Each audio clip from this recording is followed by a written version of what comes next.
People like you don't belong in a place like this. Go back to where you came from." Those were the exact words that came out of the front desk manager's mouth.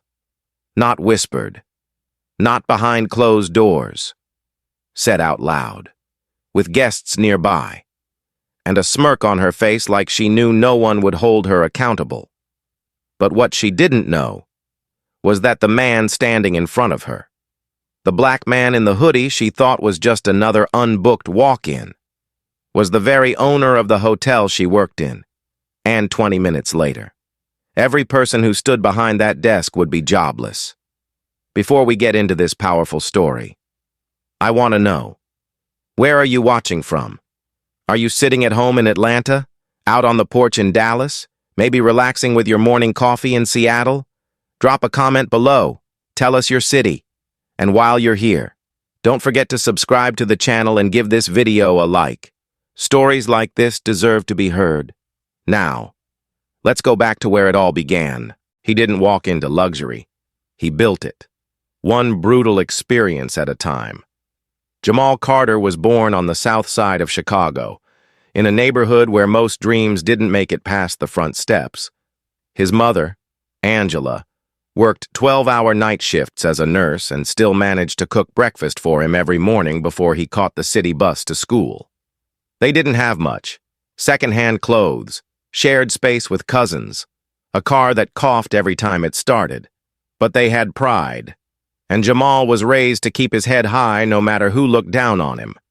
He was just 17 when he took his first job at a hotel, not behind a desk or in a suit, but scrubbing bathrooms on the third shift at a cheap roadside inn off I-55. He worked in silence, but he paid attention to everything: how the guests were treated, how some were greeted with wine and others with suspicion, how luxury wasn't about the chandeliers or marble floors. It was about who felt welcome and who didn't. That lesson hit him hard when he tried to check into a hotel downtown for a scholarship interview.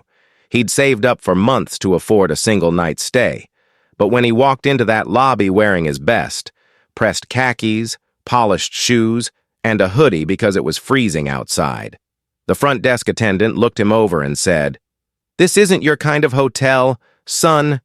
She didn't check his name. She didn't ask for ID. She just saw his skin, saw his hoodie, and made a decision. That moment lit something in him. He didn't argue. He didn't raise his voice. He turned around, walked out into the cold, and promised himself that one day he'd own places like that, and he'd do it without ever forgetting how it felt to be dismissed. It took years. He studied hard, got into Northwestern, then Harvard. He cleaned offices during the day, studied business at night, and slept in his car when he couldn't afford housing. He never talked about the grind. He just kept going. His first hotel deal was a disaster. He bought a rundown motel with peeling paint and broken locks, fixed it with his bare hands and loans he could barely pay, and turned it into a respected boutique stay that focused on respect before profit. From there, he built slowly, one property, one staff training at a time, and over 2 decades. Jamal Carter quietly became one of the most influential hotel investors in the country. Never flashy, never loud, but deeply respected, especially in the hospitality industry, where he was known for 3 things: investing in underserved neighborhoods, treating staff like family, and never tolerating disrespect to anyone at any level. When Langham Hotels offered him a controlling stake in their newest executive luxury division, it wasn't a vanity project. It was personal. This wasn't just about opening another posh tower with a skyline view. This was about proving that excellence didn't have a color, and hospitality didn't need to come with judgment. The Langham Executive Suites, Chicago, opened just 2 weeks ago, right on the riverfront. It was beautiful. Marble interiors, oak finishes, custom artwork from Black and Asian American artists, and a menu crafted by rising chefs of color. Jamal had been proud. But then came the murmurs, anonymous reviews online, whispers from community groups, complaints on private forums. Several guests, mostly people of color dressed in casual wear, reported being ignored, dismissed, or treated as suspicious by front desk staff. One man wrote that he was asked if he belonged there. Another woman said she was offered directions to a nearby three-star hotel as soon as she walked in. Jamal read every word, and his heart sank. He could have sent an assistant. He could have pulled security footage or launched an internal review, but that wasn't who he was. He needed to see it himself. He needed to feel it. So, early one Tuesday morning, just after sunrise, Jamal Carter got dressed, not in his usual tailored suit and leather loafers, but in a plain black hoodie, dark jeans, and beat-up sneakers. No watch, no briefcase, no business card, just him. A black man with quiet eyes and a quiet purpose. And he walked through the front doors of the very hotel he owned, unnoticed, unwelcomed, and, as we saw in the opening moments, completely disrespected. But what the staff didn't know, what they never imagined, was that the man they just shamed? He was about to make a decision that would shake the entire foundation of that building. Because Jamal Carter didn't build his empire on revenge.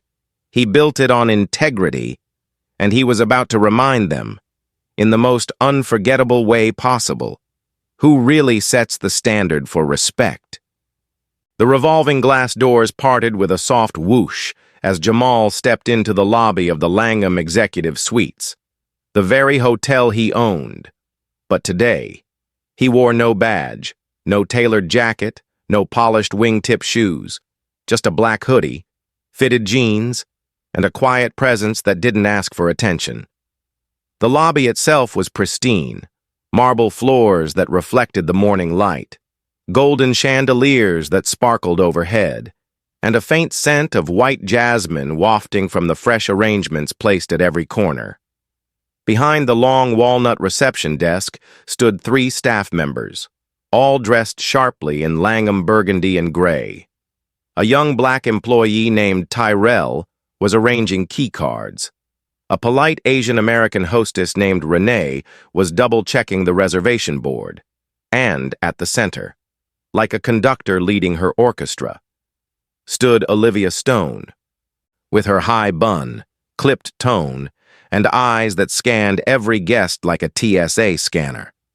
Olivia had earned her place not through warmth, but through authority. Jamal approached slowly, pulling his hood back out of courtesy, nodding gently as he stepped up to the desk. Renee noticed first, her expression neutral but polite, opening her mouth to greet him, but before she could say a word, Olivia slid in front of her like a curtain snapping shut. Her voice was cool, controlled. "Good morning," she said, eyes flicking from his shoes to his hoodie. "Are you looking for someone?" Jamal met her gaze calmly. "Just here to check in. Reservation under the name J. Carter." Olivia tapped the keyboard, not really looking. "I don't see anything under that name." Her tone grew drier. "Are you sure you're at the right hotel?" Jamal, still composed, replied softly. "Yes. I made the booking last week. I can give you the confirmation number." But Olivia wasn't listening.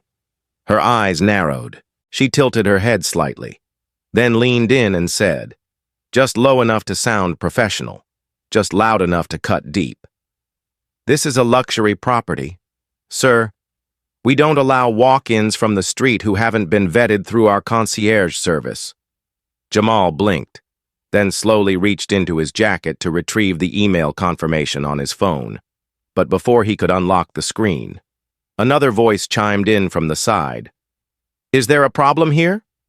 It was Daniel Reese, the morning duty manager, clean-shaven, Ivy League smile, and that brand of polite authority that often masked prejudice in five-star lobbies. Olivia waved him over with a subtle nod, then turned back to Jamal, sighing. "Sir, we're going to have to ask you to wait by the doors while we sort this out." Jamal, still not raising his voice, said simply, "I'm just here to check in, like any other guest." Daniel walked up and gave him a once-over, the kind that says more than words ever could. "Sir, You're causing concern to our front desk team, he said smoothly. We reserve the right to refuse service to anyone making our staff uncomfortable. Jamal stood still, phone still in his hand, not even unlocked. I haven't raised my voice, he replied. I haven't made any threats. Daniel didn't budge. I'm going to ask you one more time. Please exit the check-in line and wait outside until we can verify who you are. And just like that, Todd, the hotel's head of security, appeared, broad-chested, white, with a no-nonsense stare that dared anyone to argue. Is there an issue? He asked Daniel, who responded with a subtle tilt of the head. Todd turned to Jamal. Let's go, now. No explanation, no opportunity to clarify, just an order. Renee looked horrified. Tyrell looked down. Olivia folded her arms, smugness creeping into her jawline. Jamal didn't move right away. He looked slowly around the lobby, taking in every detail, the polished marble, the sound of luggage wheels gliding, the clink of espresso cups being set on saucers at the cafe in the back. Then he looked at Todd, calm as still water. You're asking me to leave the hotel I reserved a room at? Todd nodded sharply. Yes. We don't have time for games this morning. Jamal sighed. Just once. Then he gave a single nod and turned away. As he walked toward the glass doors, a couple checking in, a white man in golf gear and a woman in yoga pants, passed by. Olivia greeted them with the kind of warm, chirpy tone that had been absent moments ago. Welcome to the Langham, she said, beaming. We're so happy you're here. Jamal didn't look back, but he didn't need to. He'd seen enough. Enough to understand that the complaints he'd read weren't exaggerated. Enough to know that the culture in this branch was not just indifferent.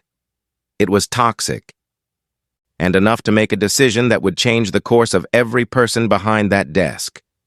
As the doors closed behind him, Jamal pulled his phone out again, not to check his confirmation, not to argue. He made one call. It rang once. Then a voice answered. Clear. Professional. Ready. Vanessa Cruz, his assistant. They failed, Jamal said quietly. Every single one of them. Vanessa didn't ask for context. She knew. Understood, she replied. Do you want me to prepare the internal audit? Jamal shook his head as he crossed the street, the Langham's glass facade glinting in the morning light behind him.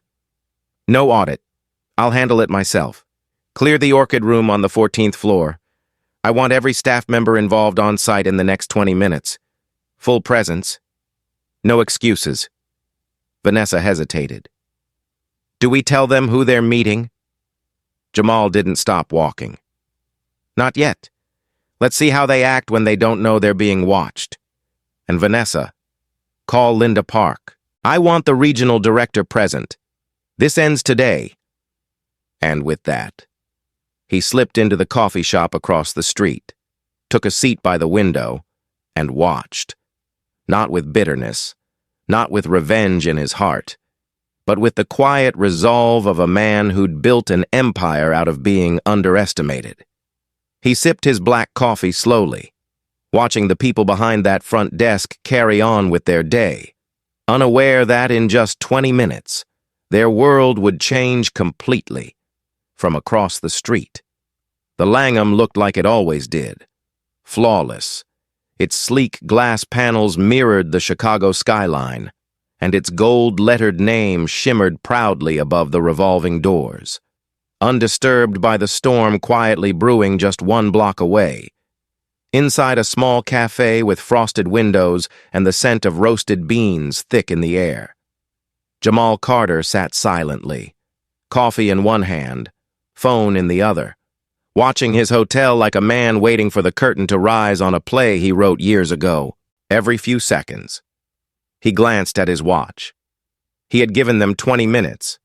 20 minutes to carry on like nothing had happened, to show him who they truly were when they believed no one important was watching.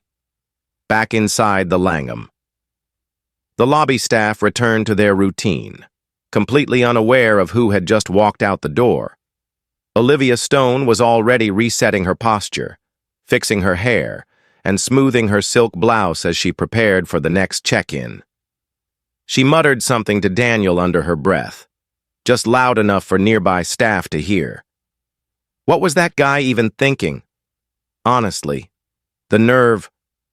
Daniel chuckled, glancing at his watch like his morning had been mildly inconvenienced. He probably wandered in thinking this was some kind of charity program. I've had enough of these walk-ins acting like they own the place. Marie Chen, one of the more reserved team members, kept her head down. She didn't laugh. Neither did Renee, who had tried to greet Jamal before being cut off. She shifted nervously behind the desk, biting her lower lip, clearly unsettled by how everything had just unfolded. Tyrell, the young bellhop who had seen the whole thing, whispered to her. "You think he was someone important?" Renee glanced around before answering. He didn't raise his voice. He didn't beg. He didn't even look surprised. He looked like he knew exactly what was happening. Tyrell nodded slowly. Yeah, that was the part that got me. Upstairs, on the 14th floor. The orchid room had been quietly cleared by Vanessa Cruz's order. Housekeeping was told it was for a VIP investor meeting. No other details. Within 10 minutes. Word traveled quickly through internal messaging systems that a high-level meeting had been called. Staff who weren't even on the original guest list were summoned by their managers. "Don't ask questions," said Daniel as he relayed the message. "Just be there. The regional office might be involved." Olivia rolled her eyes, annoyed.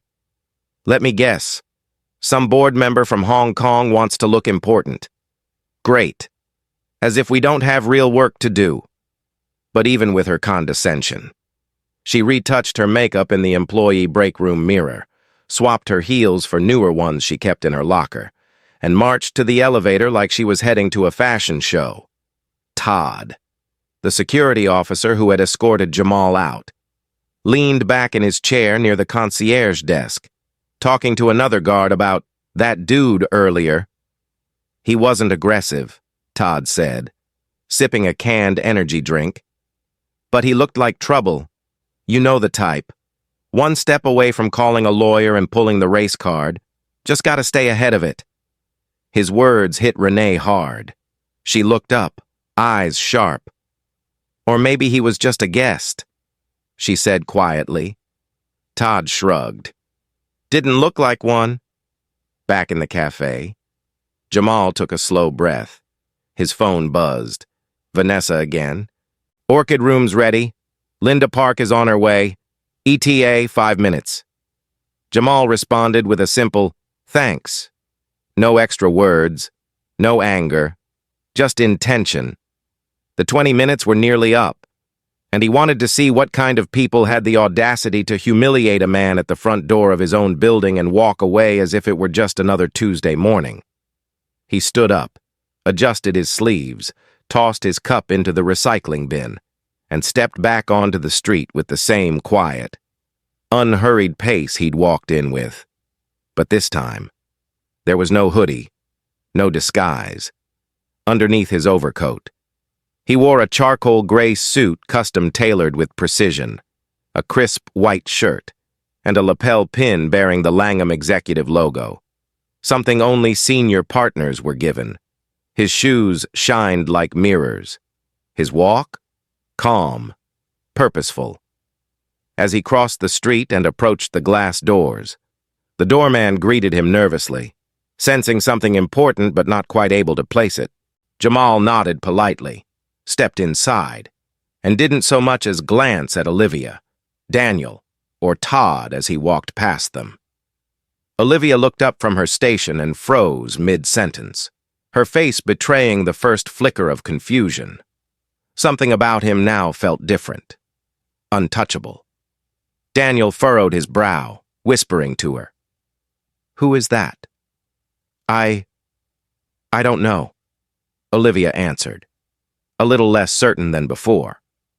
Jamal pressed the elevator button and rode silently to the 14th floor, where the orchid room had been transformed into a temporary boardroom. Neutral lighting, water bottles neatly arranged, pens and notepads ready at each seat. Inside sat 5 members of the front desk team, including Olivia and Daniel. Todd arrived last, arms crossed, still exuding false confidence. Renee and Tyrell were there too, seated quietly, unsure why they had been included. Marie stood near the door, clutching a folder and avoiding eye contact. Moments later, Linda Park entered briskly, setting her bag down and scanning the room. She nodded once at Jamal, who returned the gesture. Then, without any formal announcement, without clearing his throat or calling for silence, Jamal Carter stepped to the center of the room. He didn't smile. He didn't sit. He just stood there, calmly watching the very people who had dismissed him, disrespected him, and, in doing so, revealed exactly who they were when they thought no one of value was watching. The room went quiet. No one knew yet who he was, but they were about to find out. The silence in the orchid room wasn't empty. It was thick, humming, almost electric, like the room itself knew something was about to break. Jamal stood still, eyes steady, arms relaxed at his sides, saying nothing as the weight of his presence filled every inch of that polished boardroom. The long glass table in front of him gleamed under soft overhead lights, and every face around it had shifted from casual to cautious. Olivia sat upright now, smoothing her blouse with forced composure, glancing at Daniel, who looked equally unsure. Todd stood in the back with his arms crossed, still holding on to his authority like a shield. Renee and Tyrell sat side by side, quietly tense but curious. Marie Chen hovered near the coffee station, pretending to organize sugar packets, but really just trying to avoid drawing attention. And then there was Linda Park, the regional director, seated at the far end, her face unreadable, but her presence alone making everyone in the room sit straighter. She didn't introduce Jamal. She didn't need to. That was his decision. And for the moment, he remained quiet. Instead, he slowly scanned the room, not like a man looking for something, but like a man who had already seen enough. After a pause that lasted just long enough to unsettle everyone, he walked toward the head of the table and gently set down a small folder. Without a word, he opened it, revealing 3 photographs, stills from the hotel's security footage, time-stamped from that very morning. The first photo, Jamal stepping into the lobby in his hoodie. The second, Olivia pointing him toward the door. The third, Todd gesturing for him to leave. The tension in the room thickened. Jamal turned the folder around so the staff could see, then looked at them without a trace of anger. Only clarity. Still, he didn't speak. Instead, he clicked a remote on the table, and the flat-screen monitor on the wall came to life, playing a muted clip from the same lobby footage. They watched themselves, in real-time silence, rejecting the man now standing in front of them. Olivia's face turned pale. Daniel fidgeted in his seat, tapping the table with his fingers. Todd looked at the screen, then back at Jamal, confused but visibly nervous. Jamal clicked the remote again, and the screen went dark. Then finally, calmly, and without raising his voice, he spoke. "This morning," he began, his voice low and steady, "a man walked into this hotel, a man with a reservation, a man who followed every policy, offered identification, and requested nothing more than the respect due to any guest who walks through these doors." He paused, scanning the room again. Instead of being greeted, he was dismissed. Instead of being helped, he was profiled. And instead of being served, he was escorted out by people who never stopped to ask who he was. Olivia opened her mouth to speak, but Jamal raised a hand. Not harshly, but firmly. Not yet. His eyes turned to Todd. Security's job is to protect guests, not to act on assumptions, especially assumptions rooted in appearance. Todd looked down. Jamal's tone didn't waver. What happened this morning wasn't just a mistake. It was a revelation. Because this isn't about one incident. This is about culture. This is about attitude. This is about who gets dignity and who gets suspicion. He stepped back from the table now, allowing his words to settle. I built this hotel, he continued, not with my hands, but with my heart, with every memory of being turned away, overlooked, and told I didn't belong. I invested in Langham Executive not to repeat the failures I once suffered, but to correct them, to create spaces where no one, and I mean no one, would ever have to feel small just for walking in. Now Olivia looked truly shaken. Daniel's throat tightened. Tyrell's hands were clasped in front of him, his eyes fixed forward, not blinking. Renee looked like she might cry. Then came the moment that changed everything. Jamal reached into his blazer pocket and pulled out a simple black card. He held it up. On it was the name, Jamal Carter, Chairman, Langham Executive Group. There was no gasp, no dramatic music, just stunned silence, the kind that settles when truth finally takes its seat. He laid the card gently on the table. I'm that man, he said softly. The one you dismissed, the one you judged, the one you pushed out the front door of his own building. The weight of that sentence knocked the wind out of the room. Olivia's hand shook as she tried to steady herself on the armrest. Daniel's jaw tensed. Todd took a step back. Even Linda Park, composed as always, allowed the corner of her mouth to tighten in disappointment. Jamal didn't linger in their discomfort. He wasn't here to humiliate. He was here to correct. There will be consequences, he said, his voice never rising. But more importantly, there will be accountability. And not just for this moment, for the culture you've allowed to settle in this space like dust in sunlight. He looked to Renee, then Tyrell. Some of you chose silence. Some of you tried to speak but were cut off. I saw you. I heard you. And I will remember that. Then, to the rest of the room. You have 20 minutes to clear your desks. You're dismissed, effective immediately. The words weren't shouted. They didn't need to be. They were final, clean, powerful. Olivia choked on a breath, still processing. Daniel started to protest, but Linda raised a hand. No, she said firmly. Mr. Carter has spoken. This is done. One by one. The dismissed stood up, stunned, red-faced, shoulders slumped, and filed out, carrying the weight of their choices with them. No applause, no vindication, just justice, carried out quietly, firmly, and unmistakably. Jamal remained behind as the room cleared. He didn't gloat. He didn't smile. He simply stood in the space they once occupied and took it back. Not just as CEO, but as a man who remembered what it meant to be told he didn't belong, and now had the power to make sure no one else would ever feel that way again. The room was silent, not because it was over, but because everyone left behind knew that something far bigger had just begun. The dismissed staff, Olivia, Daniel, Todd, were already gone, walking hallways they used to own with faces pale and jaws clenched, carrying cardboard boxes filled not with personal items, but with the weight of everything they thought would protect them. Their titles didn't save them. Their tenure didn't matter. Because Jamal Carter didn't come from a world where appearances gave you immunity. He came from one where being invisible taught you how to see everything. Now, in that quiet orchid room, he remained standing. The scent of fresh coffee still lingered in the air, untouched. Sunlight pushed through the glass panels along the north wall, casting long shadows across the table.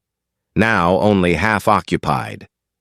Jamal turned toward those who remained: Renee, Tyrell, Marie, and a few junior staff who had been summoned but hadn't spoken a word during the earlier moments.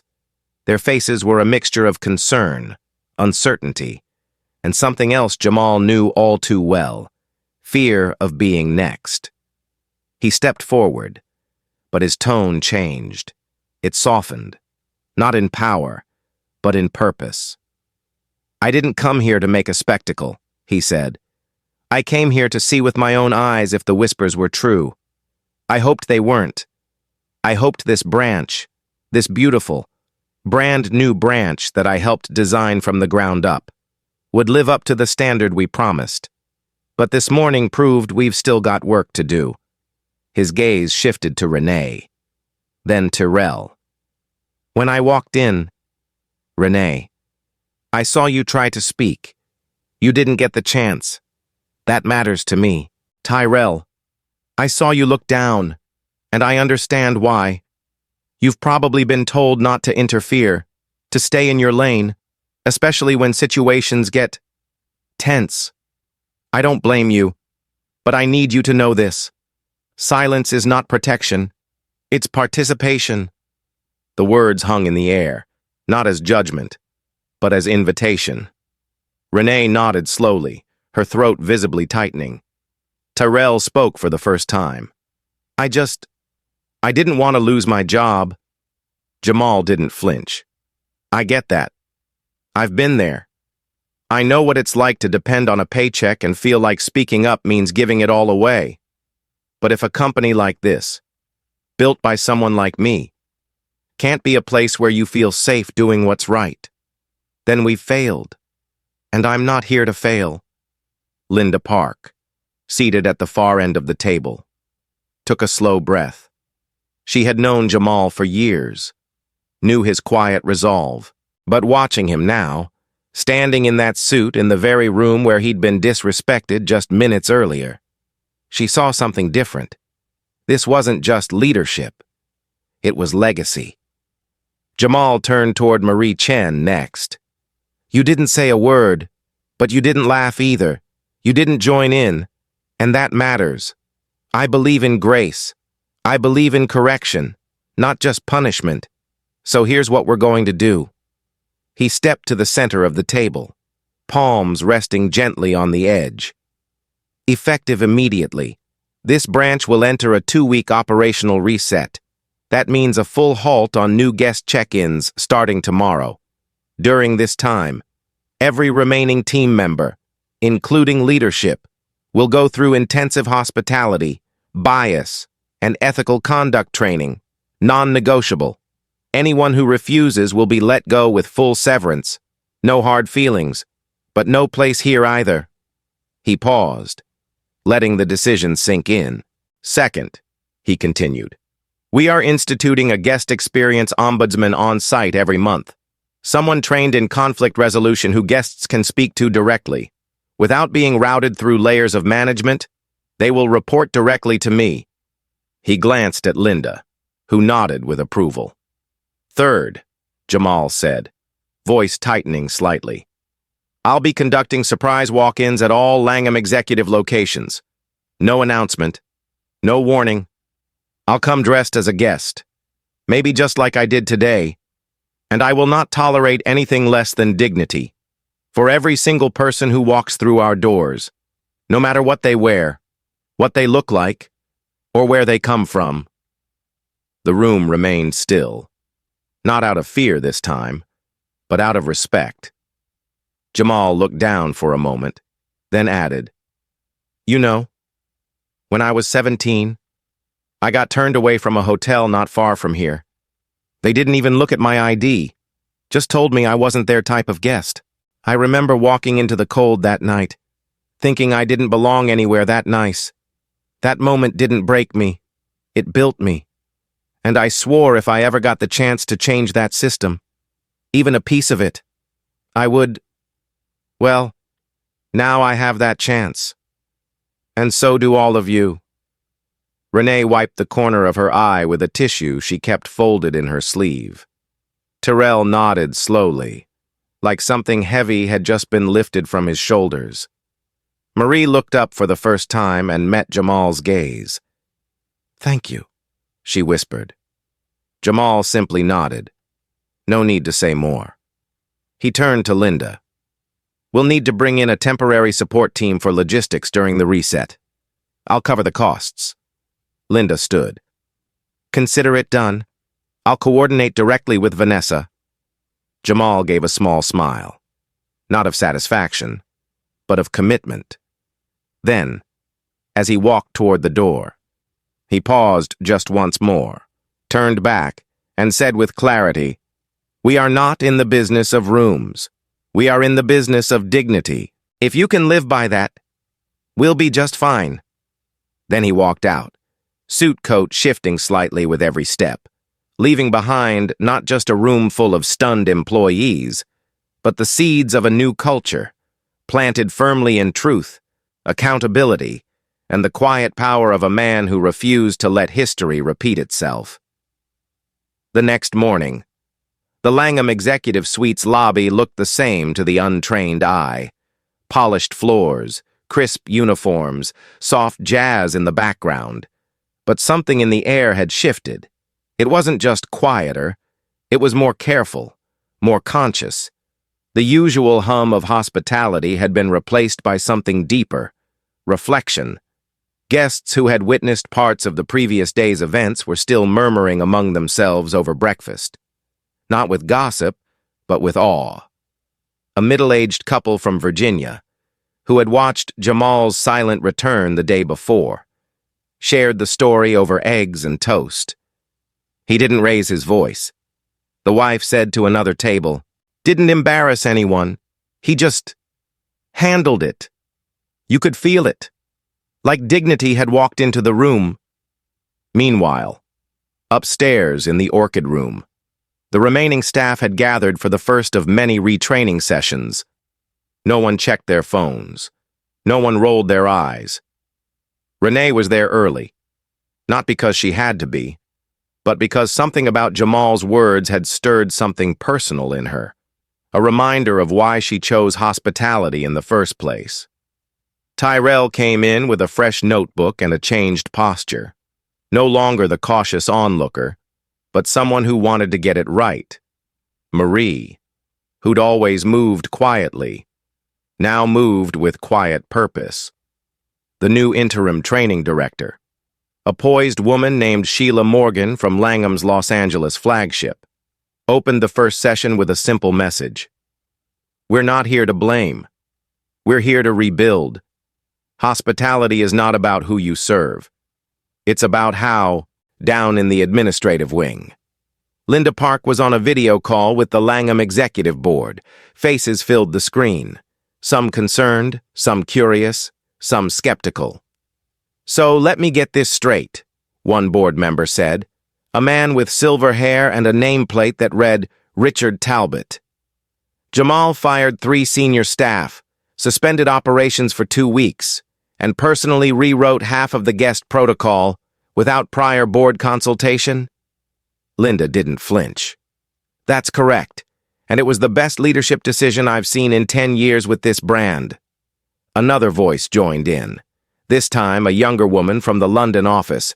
"Do we expect backlash, PR exposure, guest reviews? What are we bracing for?" Linda leaned forward. "We're not bracing, we're leading, and if you don't believe me, check the inbox. We've had 47 messages in the past 12 hours, not complaints, but thank you notes, from guests, from staff at other properties, from former employees who said they left this company because no one ever stood up when discrimination happened. Until now." The board went quiet. Meanwhile, on the public floor, something unusual was happening. Guests weren't just observing, they were engaging.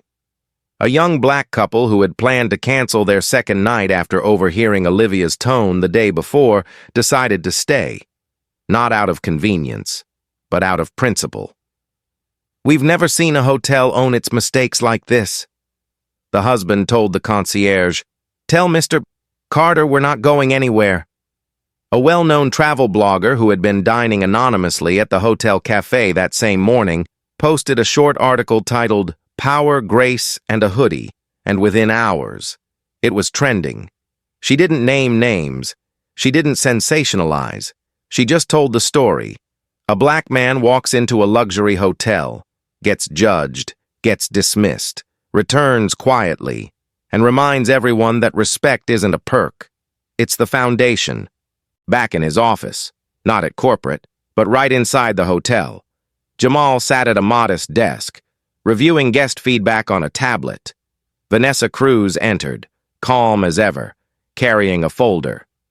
Media requests are coming in. The Tribune wants an interview. CNN. 2. You want me to issue a statement? Jamal looked up. Thoughtful. Not yet. Let them talk. Let the story breathe. Vanessa nodded. Understood. Oh. And Linda called. She said the board approved the Ombudsman program unanimously. They're calling it the Carter Initiative. Jamal smiled faintly. That sounds a little much. Vanessa shrugged. You made the change. They just gave it a name. He nodded, looking back at the tablet, fingers scrolling slowly through guest reviews. Then he paused at one. It was written by a woman who had checked in the same morning he'd been thrown out. She hadn't witnessed it firsthand, but heard about it from staff and other guests. Her words were simple. I booked this hotel for the view. I'm staying because it changed how I view leadership. Jamal sat back, letting those words settle. He didn't build his business for headlines. He built it for people like that.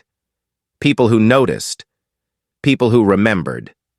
Later that day, Jamal walked the hotel floors himself. Not with a clipboard, not with an entourage, just him. Moving room to room, smiling at housekeepers, nodding to engineers, stopping to ask bellhops how their day was going. And every person who passed him didn't just see a man in a suit. They saw someone who had stood for something. That night, as the sun dipped low over the river and the Langham's windows reflected gold and blue streaks across the city skyline, Jamal stood once more in the lobby, not in disguise, not as a guest, but as himself. He greeted an older gentleman in a blazer and ball cap who'd just arrived, offered him a warm welcome, and walked him to the elevator. The man, unaware of who Jamal was, turned and said, You should be running this place. Jamal chuckled quietly, hand on the elevator door. Some days, he said. I try. Then the doors closed, and Jamal turned back to the lobby floor, not as a man seeking justice, but as someone quietly building it. Every single day, 1 week later.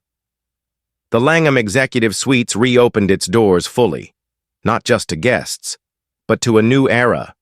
The 2-week operational reset Jamal Carter had ordered had only just begun, but its effects were already being felt in ways no policy memo could ever describe. Staff returned each morning not with weary obligation, but with quiet purpose. There were new faces. Yes, interim personnel brought in to support operations. But there were also familiar ones, like Renee and Tyrell, now walking the halls with their heads higher, their movements more deliberate, more present, in the lobby. The tone had shifted, not louder, not brighter, but warmer, more real. Guests were greeted with genuine eye contact, not scripted smiles.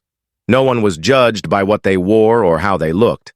A man in cargo shorts and a hoodie was treated with the same care as a woman in pearls. That shift didn't come from fear of being fired. It came from understanding what Jamal had made clear without ever having to raise his voice. That real hospitality begins where assumption ends.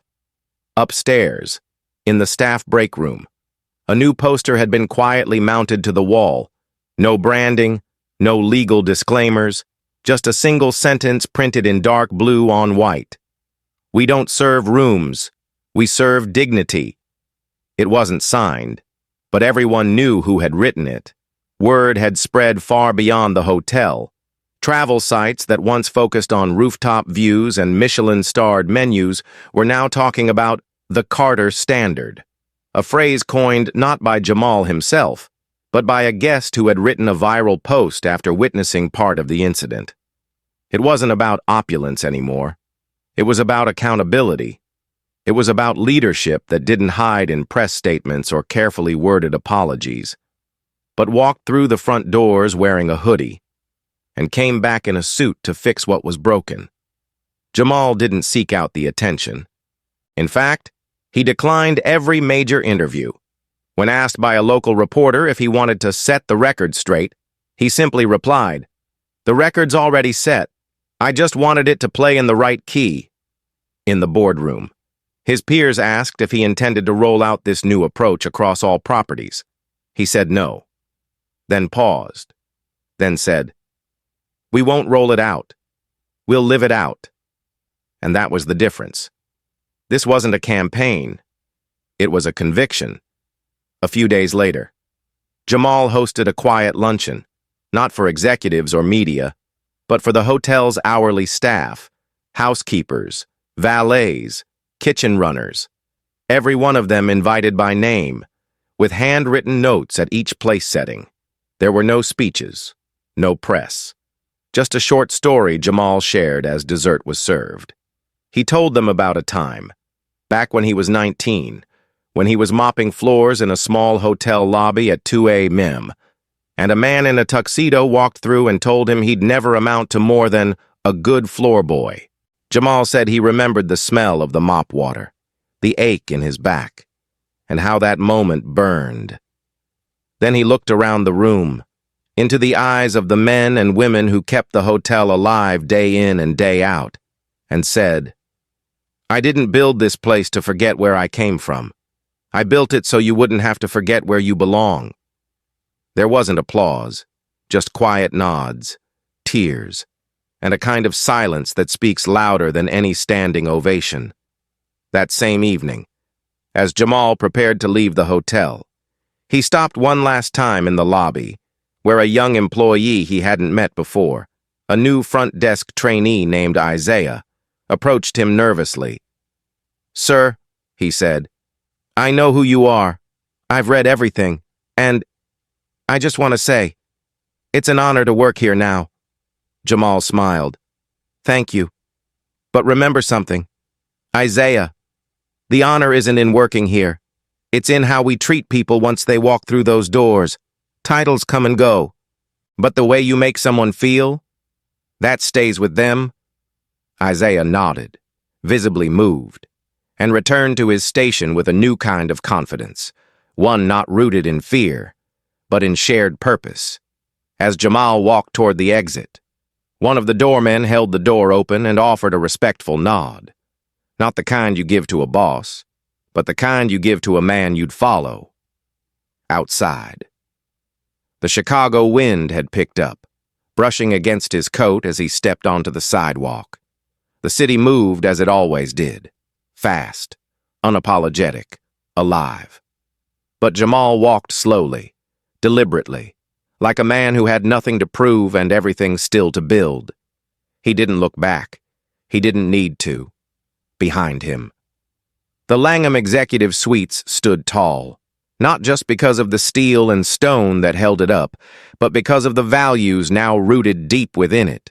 In just 20 minutes, Jamal had changed the future of an entire building, not with outrage, not with spectacle, but with presence, with standards, with truth.